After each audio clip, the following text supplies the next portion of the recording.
Namaskar. Welcome to the Discourse number 40. Now, in this discourse, we will examine one more virtue, that is tapas.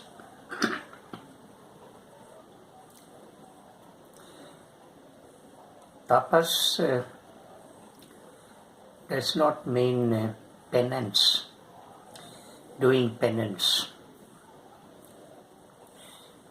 In fact, it has no English equivalent word. However, three meanings are combined to refer to this particular Sanskrit word tapas. These three combined meanings include purification, self-discipline, and austerities. We have already examined purification in a greater detail in our previous discourses. The second meaning that goes with tapas is self-discipline.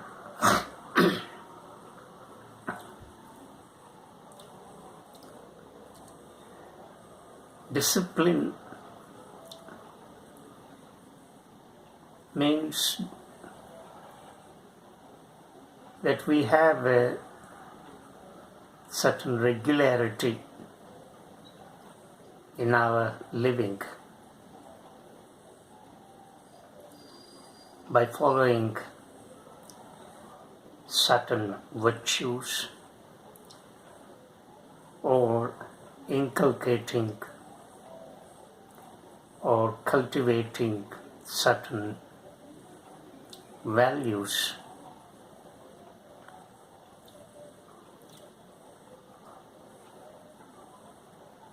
They may refer to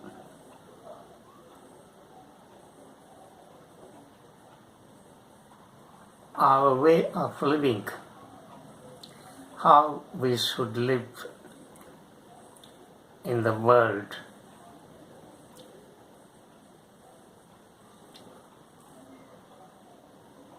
So this is what we understand discipline. But then, this discipline must spring from within. This discipline must be cultivated within.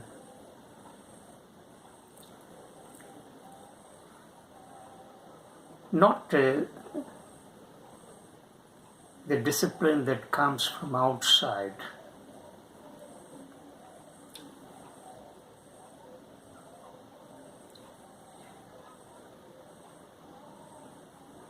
Discipline that comes from outside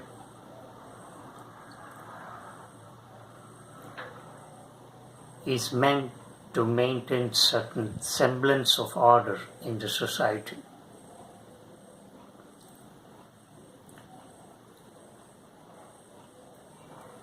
But then, sometimes there are certain rules and regulations, certain norms or values are sometimes imposed on us.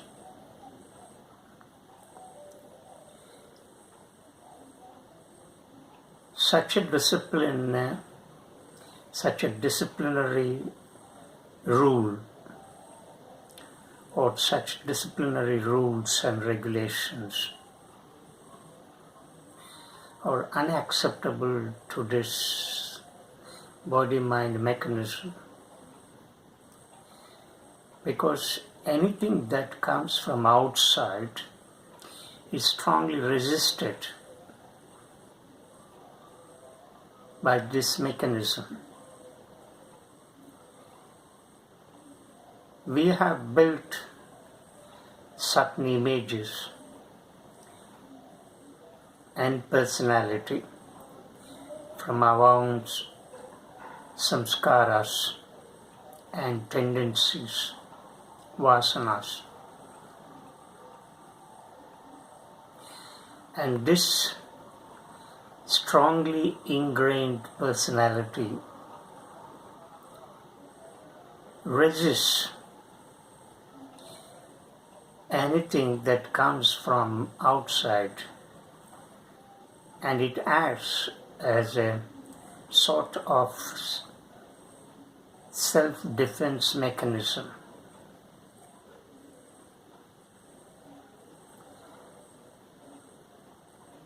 And we know that such a personality that we have built over a period of time is not true, and it is highly deceptive, false, and fake. Each one in this world has his own or her own personality that emerges from his or her own samskaras and vasanas.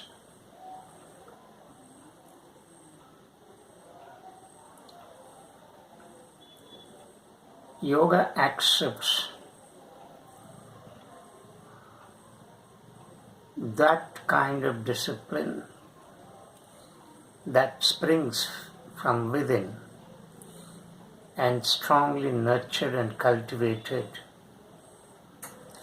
And such discipline is called self-discipline, and such self-discipline lasts forever as long as we live in this world. And such self-discipline is natural.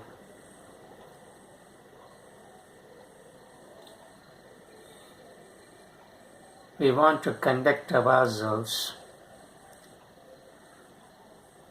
in a decent way, but that is too simplistic to understand what self-discipline is.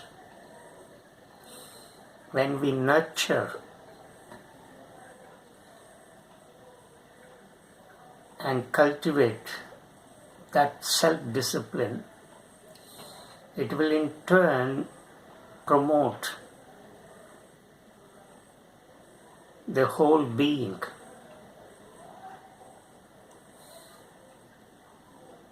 To tread that higher path of yoga.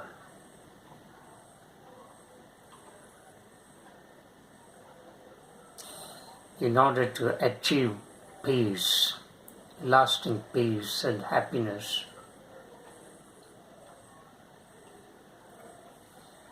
this self-discipline will help us to a very great extent. But this self-discipline should be of a high degree of perfection. Not that we should cultivate self-discipline in order to please your ego or in order to please someone in the society.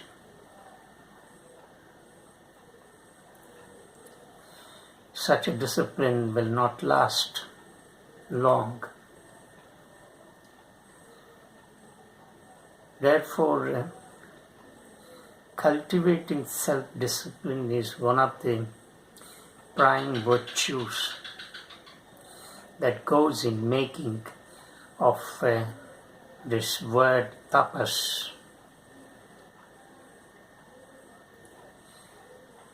meaningfully.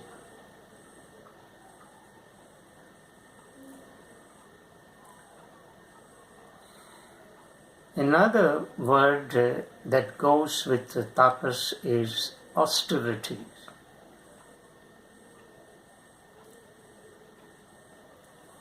Austerity implies simplicity.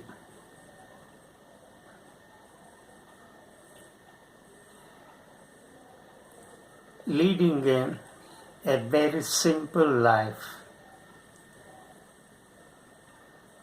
with our minimal needs fulfilled, and not craving for more, because you think that more than your needs is an unnecessary luxury and comfort, and it acts as a strong hindrance in our evolution. Therefore, if you are really serious, if you are on the path of evolving yourself in order to reach the higher, in order to establish that communion with the perfection in nature,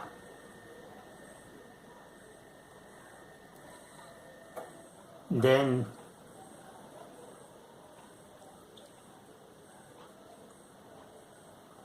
we need to follow and observe simplicity.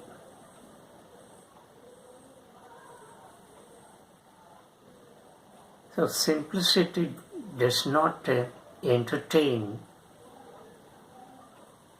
anything that goes beyond your needs and requirements, and you consider such things as unnecessary luxuries, which would become the potential causes for disturbances. So they create more agitations in our mind. Therefore, simplicity is insisted upon. And this is the one meaning that goes with austerities.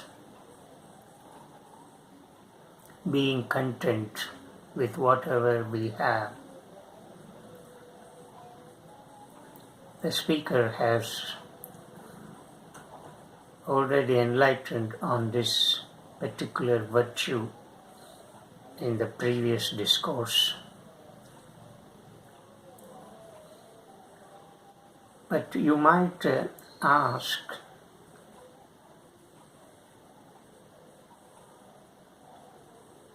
would any effort be useless?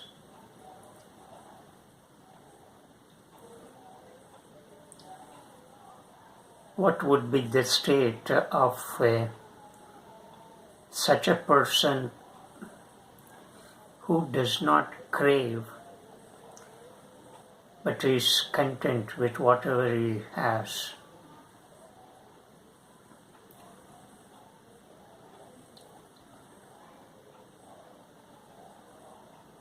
Such a person who is content will not make any effort in life. He will not create situations unlike us. A content man will wait for a situation to happen on its own And when such a situation happens on its own, the person who is content will simply respond to it.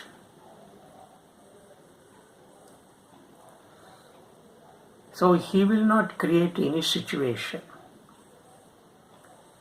He is like a cat on the wall, waiting for a rat to come out of the hole. When the rat comes out, the cat will not jump immediately, but it will wait. It will pretend as if dead on the wall,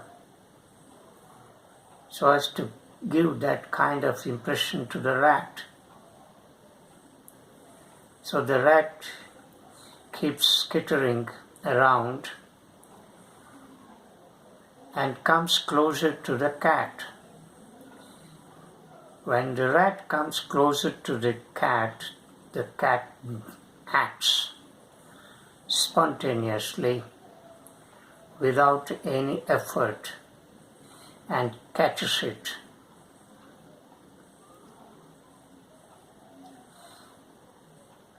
Once the action is over, the cat will remain silent on the wall. A content man is like a cat on the wall. He will never create any situation. Therefore, he is very happy.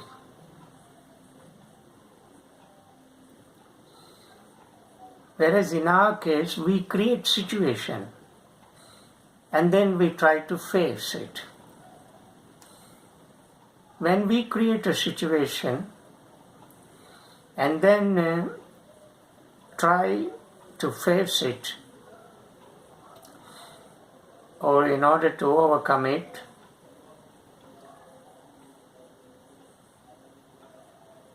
what happens there?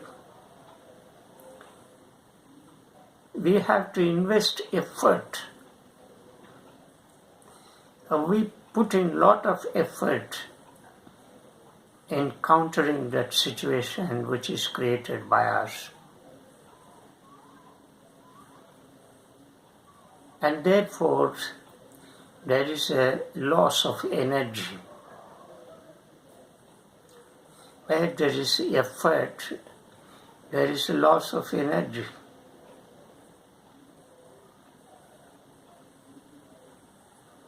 Because we have created a situation, therefore it requires effort to face it.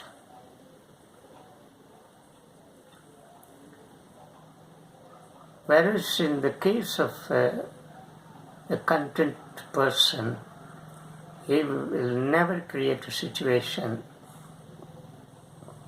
On the other, he will remain like a cat on the wall and wait for a situation to rise.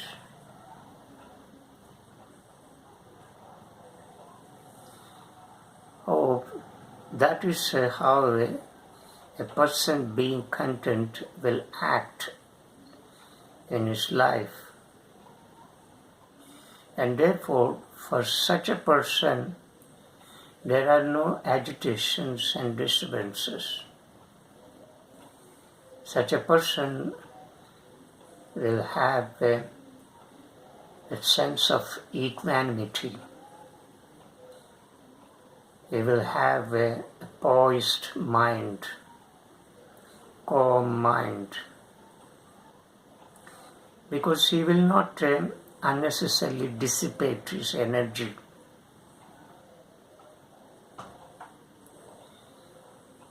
Because there are no desires in such a person. When there is no desire, there is no need to act upon.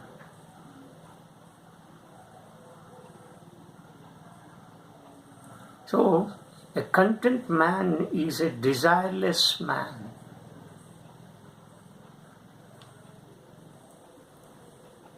Whereas we have so many desires. And in order to fulfill those desires, we run after things and objects. So we create situations. Therefore, we struggle a lot. And in this way, we dissipate our energy and time. We lose a lot of energy. Whereas in the case of a content person, there is a lot of conservation of energy in him. And one of the principles of yoga is to conserve energy. How to conserve energy? Why should we conserve energy? We conserve energy in order to use it to tread the higher path.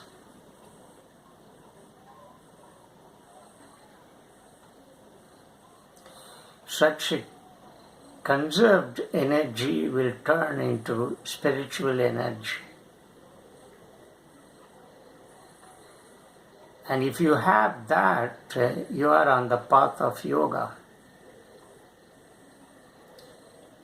This is the philosophy of yoga and philosophy of living.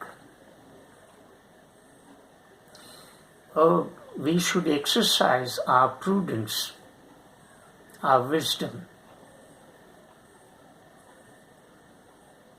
in our living.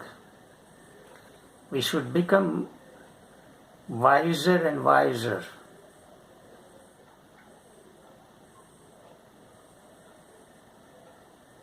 And that will alone make us evolve more and more and take us to the higher path.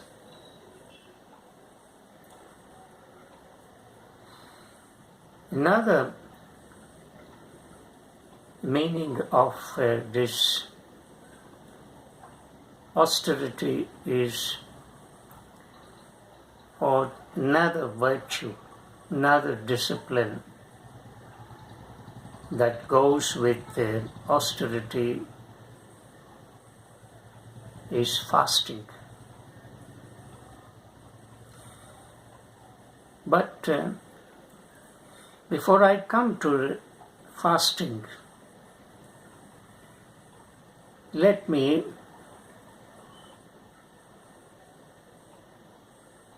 caution you that in the name of austerities, in the name of observing austerities, sometimes we may tend to inflict injury on us. This is called self-mortification. This self-mortification is demoniacal. It is very dangerous. It's called masochism,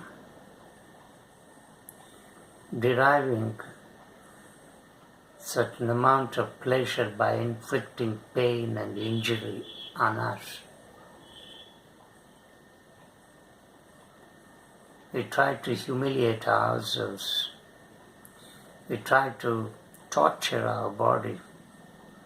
And we think by torturing our body, we can please some external force, supernatural force, and certain beliefs in the world, certain sects in the world, emphasize this self-mortification, and it is dangerous. Such self-mortification will not take you anywhere.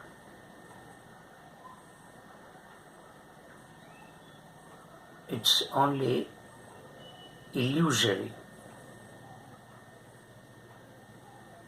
Some kind of belief or idea has been strongly ingrained in your mind that self-mortification leads to salvation, and this is absolutely wrong. So, in the name of austerity, we may sometimes tend to injure our body and mind. We may torture our body. We may subject our body to all kinds of severities, and such kind of an attitude will not take us anywhere.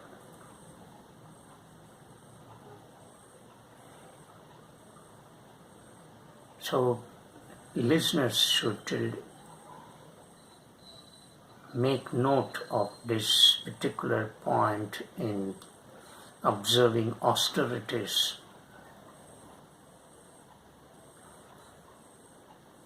Over self-indulgence is another act that goes against the very spirit of austerities. Unfortunately, we have been wrongly indoctrinated about all these things. We may have read all these ideas,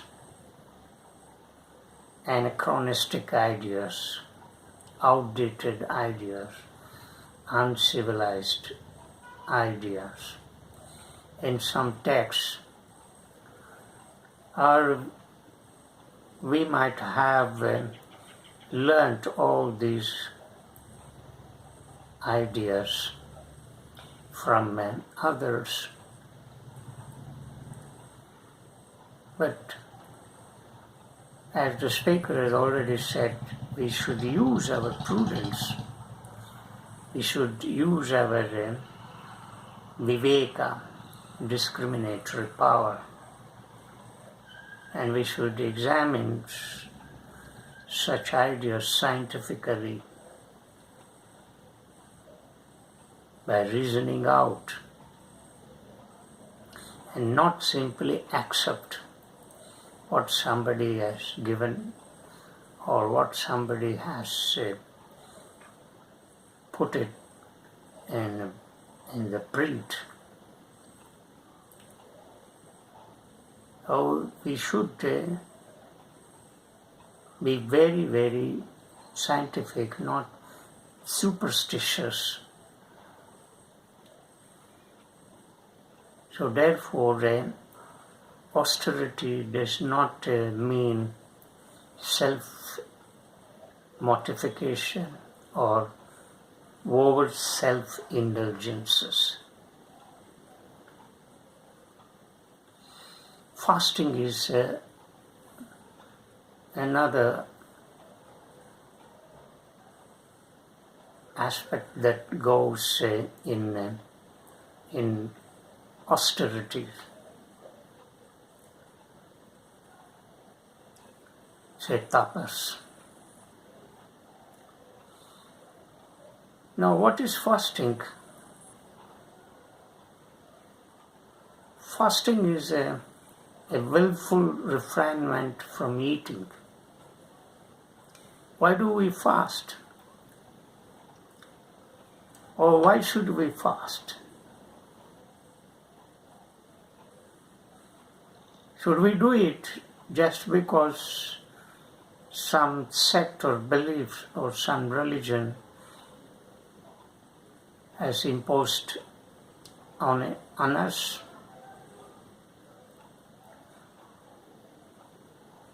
Should we follow that blindly? Have we ever examined this fasting, why fasting should be undertaken? What is the benefit of it? Why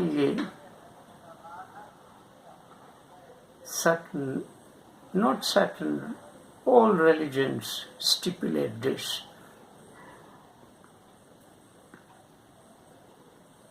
Unfortunately, fasting is misinterpreted.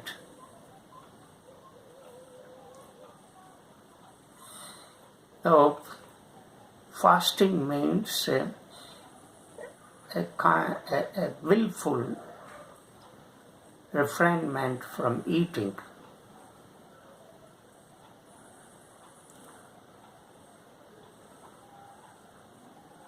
Who should follow this fasting? What is the purpose of this fasting?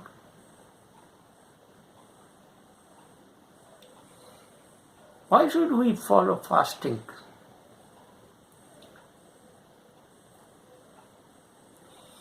A normal person, right? I mean, a person who is very content and